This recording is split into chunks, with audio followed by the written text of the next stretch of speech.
அனைவருக்கும் வணக்கம்.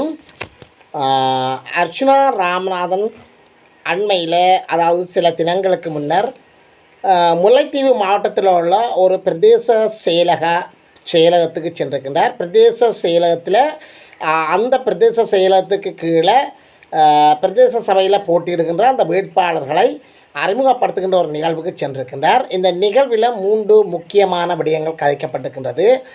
அர்ச்சுனா ராமநாதன் அவர்கள் இந்த மண்ணிற்கு ஒரு விமோசனத்தை கொடுத்திருக்கின்றார். பாவ விமோசனம் கிடைத்திருக்கின்றது. இந்த மண்ணில் வாழ்கின்றவர்கள் பாக்கியசாலிகள் என்ற ஒரு கருத்தையும், இன்னொரு முதியவர், ஒரு சமூக செயற்பாட்டாளர், வயசானவர் ஒருவர் பேசுகின்ற போது அர்ச்சுனா ராமநாதன் அவர்கள் உலகத்தின் தமிழர்களின் குரல் என்று சொல்லி கரகோஷங்களை பெற்றிருக்கின்றார். அவர்கள் எவ்வாறு பேசுகின்ற போது வானெழுந்த கரகோஷங்களாக அங்கு காணப்பட்ட மக்கள் கைதட்டி ஆரவாரப்படுத்தப்பட்டதையும் காணக்கூடியதாக இருக்கின்றது. இதேவேளை அந்த குறித்த முதியவர் அனுரா குமார் திசாநாயக்கா அண்மையில் மக்களால் பேசுபொருளாக காணப்பட்ட அனுரா குமார் திசாநாயக்கா மீது தற்போது மக்கள் எதிர்ப்பலைகள் அதிகரித்து வருகின்ற நிலையில் அவர் ஒரு பகட்டுக்காக செயற்படுகிறார் என்று சொல்லியும், உண்மையில் தமிழ் மக்களுடைய உரிமைக்காக போராடுகின்ற குரல்களை முன்னைய கால ஆட்சியாளர்களுடன், முன்னைய காலத்தில் தமிழர்களை கொத்து கொத்தாக அளித்த காலப்பகுதியில் இறுதிப்போரின் போதும் அவ்வாறு தமிழர்களை அழிப்பவர்களுடன் கூட இருந்து குளிபறித்த ஒருவர் தான் அனுரா குமார் திசாநாயக்கா என்று சொல்லியும், அவருடைய வரலாறு தெரியாதவர்கள் தான் இப்பொழுது அனுராவை நல்லவர்கள் என்று சொல்கிறார்கள் என்று சொல்லியும், அவருடைய வரலாற்றை படித்துவிட்டு வாருங்கள் என்று சொல்லியும் ஒரு முக்கியமான ஒரு கருத்தை முன்வைத்திருக்கின்றார். இது சம்பந்தமான ஒரு விரிவான காணொலியாகத்தான் இந்த காணொலி அமையும். இந்த காணொலிக்கு நீங்கள் புதியவராக இருந்தால் சப்ஸ்கிரைப் பண்ணுங்கள், அல்லது இந்த காணொலிக்கு நீங்கள் புதியவராக இருந்தால் இதுவரை சப்ஸ்கிரைப் பண்ணாமல் தொடர்ந்து பார்ப்பவராக இருந்தால் தயவுசெய்து சப்ஸ்கிரைப் பண்ணுங்கள், ஷேர் பண்ணுங்கள், கமெண்ட்ஸ் பண்ணுங்கள், லைக் பண்ணுங்கள். அருகில் இருக்கின்ற அந்த பெல் ஐக்கானை கிளிக் பண்ணி நாங்கள் போடுகின்ற காணொலிகள் அனைத்தையும் உடனுக்குடன் பார்க்கக்கூடியவாறான அந்த நோட்டிஃபிகேஷனை ஏற்படுத்திக் கொள்ளுங்கள். இனி விரிவான விளக்கங்களுக்கு நாங்கள் வருவோம். சில தினங்களுக்கு முன்னர் மருத்துவர் டாக்டர் அர்ச்சுனா அவர்களும் அவருடன் சேர்ந்து செயற்படுகின்ற கௌசல்யா மற்றும் அவர்களுடைய சிறப்பு உள்ளூராட்சி, அதாவது தேர்தலுக்கான சிறப்பு குழுவினர்களும் முல்லைத்தீவு மாவட்டத்தில் உள்ள துணுக்காய் பிரதேச செயலகர் பிரிவில் இருந்து தற்போது உள்ளூராட்சி சபையில் போட்டியிடுகின்ற உள்ளூராட்சி சபை வேட்பாளர்களை அறிமுகப்படுத்துகின்ற ஒரு நிகழ்வில் கலந்து கொண்டிருக்கின்றார். இந்த நிகழ்வில் பலதரப்பட்டவர்கள் கலந்து கொண்டிருக்கின்றார்கள். பெண்கள், இளைஞர்கள், யுவதிகள், முதியவர்கள் என்று பல அரசாங்க உத்தியோகத்தர்கள், முன்னாள் போராளிகள் என பலர் கலந்து கொண்டிருக்கின்றார்கள். இந்த நிகழ்வில் நடந்த சுவாரஸ்யமான சம்பவங்களை நாங்கள் பார்க்க போகின்றோம். நிகழ்வில் ஆரம்பிக்கின்ற போது நிகழ்வை ஆரம்பித்து வைத்தவர் தேசத்துக்காக இன்னுயிர் ஈர்ந்த மாவீரர்களுக்கு ஒரு நிமிட அகவணக்கத்தை செலுத்தி நிகழ்வை தொடர்ந்தார். நிகழ்வில் துணுக்காய் பிரதேச சபைக்கான உறுப்பினர்களை அறிமுகம் செய்யும் நிகழ்வாக அவர் குறிப்பிட்டிருக்கின்றார்.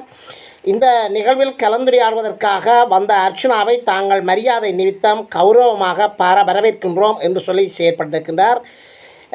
இந்த இடத்துல ஒரு சிறப்பான அம்சம் ஒன்று நாங்கள் பார்க்க வேண்டியதாக இருக்கின்றது. அர்ச்சுனா ராமநாதன், கௌசல்யா மற்றும் அவருடைய குழுவினர் குறித்த பிரதேசத்துக்கு வருகின்ற போது அங்கு பெரிய ராஜ மரியாதை அவர்களுக்கு கிடைத்திருப்பதை தொலைக்காட்சி, அதாவது சமூக ஊடகங்களினூடாக நாங்கள் பார்க்கக்கூடியதாக இருக்கின்றது.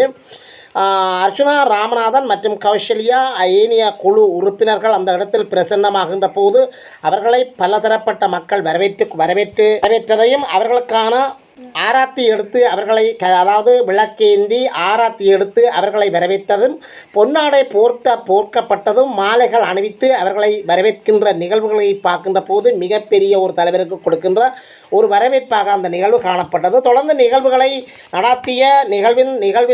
நிகழ்வின் தலைவர் அவர்கள் வைத்தியர் அர்ச்சுனா அவர்களை வருகவென வரவேற்பதாகவும், நிகழ்வின் ஏற்பாட்டாளர்களுக்கு வரவேற்பு தெரிவித்திருக்கின்றார். வேட்பாளர்களை வரவேற்று நிகழ்வை ஆரம்பித்து அவர் தொடர்ந்து பேசுகின்ற போது துணுக்காய் பிரதேச சபை என்கின்றது ஒரு வன்னியின் வீர திலகம் என்று சொல்லியும், அது ஒரு முக்கியமான ஒரு மைல்கல்லான இடம் என்று சொல்லியும், துணுக்காய் பிரதேச சபை ஆகியவற்றை பாராட்டி அவர் அந்த இடத்தை மகிழ்ச்சியோடு அந்த பிரதேசத்தை பற்றி அவர் பேசுவதை காணக்கூடியதாக இருக்கின்றது. அர்ச்சனாக்கு ஒரு ஒளிமயமான வருடம் என்று சொல்லியும் அர்ச்சனா இந்த இடத்தில் வந்திருப்பதால் அர்ச்சனா ராமநாதன் அவர்கள் எங்களுக்கு ஒரு ஒளிமயமான வருடத்தை தந்திருக்கின்றார் என்று சொல்லியும் இந்த சபை மிகப்பெரிய வெற்றிகளை குவிக்கும் என்று சொல்லியும் ஒரு ஒளிமயமான தேசம் உருவாக்கும் என்று சொல்லியும் டாக்டர் ஐயாவால் ஒரு ஒளி பெறும் என்பது தேசம் ஒளி பெறும் என்று சொல்லி மருத்துவர் டாக்டர் அர்ச்சனா ராமநாதன் அவர்களை டாக்டர் ஐயா என்று மிகவும் மரியாதை நிமித்தம் அவர் விழித்து பேசியதை பார்க்கக்கூடியதாக இருக்கின்றது. டாக்டர் ஐயாவின் தடம் அவருடைய கால் பாதம் படிந்த இந்த மண் ஒவ்வொரு வன்னிவாழ் மக்களுக்கும் அவர்கள் கொடுத்து வைத்தவர்கள் என்று சொல்லியும் ஒவ்வொருவரும் பாக்கியசாலிகள் என்று சொல்லியும் அவர்களுக்கு ஒரு வரப்பிரசாதம் என்று சொல்லியும் நினைக்கிறோம் என்று சொல்லி அவர் அந்த நிகழ்வை தொடர்ந்து பேசுகின்ற போது குறிப்பிட்டார். மக்கள் பெரும் பாக்கியம் பெற்றவர்கள் என்று சொல்லியும் ஏனென்று சொன்னால் எமக்காக குரல் கொடுத்து வருகின்றார். துணிச்சலான ஒரு குரலாக அர்ச்சனா ராமநாதன் அவருடைய குரல் டிக்கெட்டும் பரவுகின்றது என்று சொல்லி தன்னுடைய கருத்தை கூறுகின்றார். இந்த இடத்தில் அர்ச்சனா ராமநாதன் அவர்களை தாங்கள் அரிதாகத்தான் இங்கே காண்கின்றோம் என்று சொல்லியும் அர்ச்சனா ராமநாதன் அவர்கள் இந்த இடத்துக்கு வருவதற்காக நாங்கள் பல கோரிக்கைகளை விட்டதாகவும் பல கோரிக்கைகளுக்கு பிறகுதான் அர்ச்சனா ராமநாதன் அவர்கள் இந்த இடத்துக்கு வந்ததாகவும் அவர்களை பார்ப்பது தாங்கள் தவமிருந்து அவரை பார்ப்பது போன்று இருப்பதாகவும் அவர் ஒரு அர்ச்சனா ராமநாதனுடைய அருமைகளை அதிக ஒரு தலைவர் என்று சொல்லி அர்ச்சனா ராமநாதனுக்கு போலாரம் சூட்டியதையும் இங்கே காணக்கூடியதாக இருக்கிறது. அதாவது நீண்ட காலம் காத்திருந்து பல கோரிக்கைகளுக்கு பிறகு அர்ச்சனா ராமநாதன் அவர்கள் இந்த இடத்துக்கு வந்திருக்கின்றார். எனவே அவரை காண்பதற்கு நாங்கள் கோடி புண்ணியம் செய்தவராக அந்த இடத்தில் அவர் குறிப்பிடுகின்றார். அன்பார்ந்த தமிழ் உறவுகளே, இங்கே சிந்திய இரத்தங்கள், இழந்த உறவுகள், இழந்த சொத்துக்கள், இன்னல்களுக்கெல்லாம் ஈடு கட்ட முடியாது. அவற்றுக்கு ஈடு இணை எதுவுமே இல்லை. ஆனால் அந்த அனைத்துக்கும் ஈடு கட்டும் ஒரு பொக்கிஷமாக இறைவன் எங்களுக்கு அர்ச்சனா ராமநாதன் என்ற ஒப்பற்ற தலைவனை தந்திருக்கின்றார். எனவே அவர் இறைவன் அனுப்பிய ஒரு பெரிய தலைவர் என்று சொல்லி அர்ச்சனா ராமநாதனுக்கு கரகோஷங்கள் முழங்க தன்னுடைய கருத்தை கூறுகின்றார். நாங்கள் இந்த தலைவன் வழியிலே பின்தொடர்ந்து அவருடைய வழி நடப்போமானால் இந்த குழு, அதாவது இந்த பிரதேச சபைக்கு, அதாவது இந்த உள்ளூராட்சி சபையில் போட்டியிடுகின்ற குறித்த துணுக்காய் பிரதேச சபைக்கான குழு மிகவும் ஒரு சிறந்த குழுவாகவும் ஐயா அவர்களின் முயற்சி வெற்றி தமக்கு கிடைத்தது என்று சொல்லியும் ஒரு முன்னணியின் தெரிவாக இது இருக்கிறது என்று சொல்லியும் தமது குழுவையும் பாராட்டியிருக்கின்றார். அந்த குழுவுக்கு அர்ச்சனா தலைமை தாங்குவதை இட்டு அவர் மிகுந்த மகிழ்ச்சி அளிப்பதையும் அந்த இடத்தில் தெளிவுபடுத்தியிருக்கின்றார்.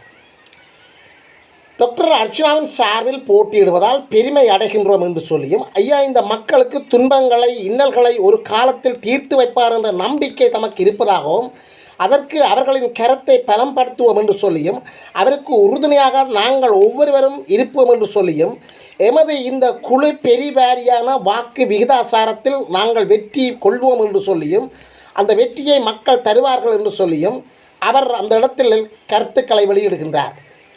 இந்த துணுக்காய் பிரதேச சபையில் வெற்றி கொள்வோம், அதற்கு எமக்கு ஆளுமையை அர்ச்சனா ராமநாதன் அவர்கள் தந்திருக்கிறார் என்று சொல்லியும் அந்த வெற்றியை நாங்கள் பெறுவோமாக இருந்தால் முல்லைத்தீவு மாவட்டத்தில் மிகப்பெரிய ஒரு மாற்றத்தை கொண்டு வருவோம் என்பதை உறுதியாக கூறி வைக்கிறேன் என்று சொல்லியும் தன்னுடைய கருத்தை ஆணித்தரமாக அங்கு தெரிவித்து வருகின்றார். டாக்டர் ஐயா வேட்பாளர் சந்திப்பை ஏற்பாடு செய்திருக்கின்றார். இவ்வாறு இந்த நிகழ்வுக்கான ஏற்பாடுகளை மருத்துவருடைய அந்த மருத்துவருடைய சுயேட்சை குழு சார்பில் தாங்கள் போட்டியிடுவதால் தாம் பெருமை அடைகின்றோம் என்று கூறியிருக்கின்றார். தொடர்ந்து கருத்து வழங்கிய இன்னும் ஒரு பெரியவர், அதாவது முதியவர் நாட்டு பற்றாளர், அவர் கருத்து கூறுகின்ற போது மிகவும் ஒரு சிறப்பான கருத்தை கூறியிருக்கின்றார். உலகிலே தமிழர்களின் குரலாக ஓங்கி ஒலிக்கும் ஒரே ஒரு குரல் அர்ச்சனா ராமநாதனுடைய குரல் என்று சொல்லி அவர் அந்த இடத்தில் பேசுகின்ற போது மக்கள் அந்த இடத்தில் கலந்து கொண்டவர்கள் கரகோஷங்களை எழுப்பினார். சரியான ஒரு வழிகாட்டியாக அர்ச்சனா எங்களுக்கு கிடைத்திருக்கின்றார். அந்த வழிகாட்டியை நாங்கள் சரியாக பின்பற்ற வேண்டும் என்று சொல்லியும் இந்த இடத்தில் அர்ச்சனா ராமநாதன் அவர்களை மிக உயர்ந்த உச்சத்துக்கு கொண்டு சென்றிருக்கின்றார். இந்த இடத்தில் அனுரா குமார திசாநாயக்காவினுடைய செயற்பாடுகளையும் மக்கள் அவர் மீது தேவையற்ற நம்பிக்கை கொண்டிருப்பதாகவும் அதாவது தவறான பிம்பத்தின் காரணமாக அனுரா தமிழ் மக்கள் மத்தியில் ஒரு பேசுபொருளாக இருப்பவர்கள் என்று சொல்லியும், உண்மையில் அனுரா அவ்வாறானவர் அல்ல, அவர் தமிழருக்கு எதிரானவர்கள் என்று சொல்லியும், இப்போது ஏமாற்றி நல்லவர் போல் நடிக்கிறார் என்று சொல்லியும் அவருடைய வரலாற்றை படித்துவிட்டு பாருங்கள். இறுதி யுத்தத்தில் கொத்து கொத்தாக தமிழ் மக்கள் கொன்று குவிக்கப்படுகின்ற போது அவர் யார் பக்கம் இருந்தவர் என்பதையும் நீங்கள் உங்களுக்கு வரலாறுகள் தெரியாது, நீங்கள் இந்த வரலாறுகளை படித்துவிட்டு பாருங்கள் என்று சொல்லியும், அனுரா குமார திசாநாயக்கா தமிழர்களுடைய உரிமைகளுக்கு எதிரானவர் என்று சொல்லியும் தன்னுடைய கருத்தை அந்த இடத்தில் ஆணித்தரமாக குறித்து செல்கின்றார். இந்த நிகழ்வில் பலர் உரையாற்றி இருக்கின்றார்கள். அர்ச்சுனா ராமநாதன் அவர்கள் நிகழ்வில் கலந்து கொண்டு நிகழ்வை சிறப்பித்திருப்பதோடு மட்டுமில்லாமல் துணுக்காய் பிரதேசத்தில் உள்ளூராட்சி தேர்தலில் போட்டியிடுகின்ற உள்ளூராட்சி வேட்பாளர்களையும் அந்த இடத்தில் அறிமுகம் செய்து வைத்திருக்கின்றார்.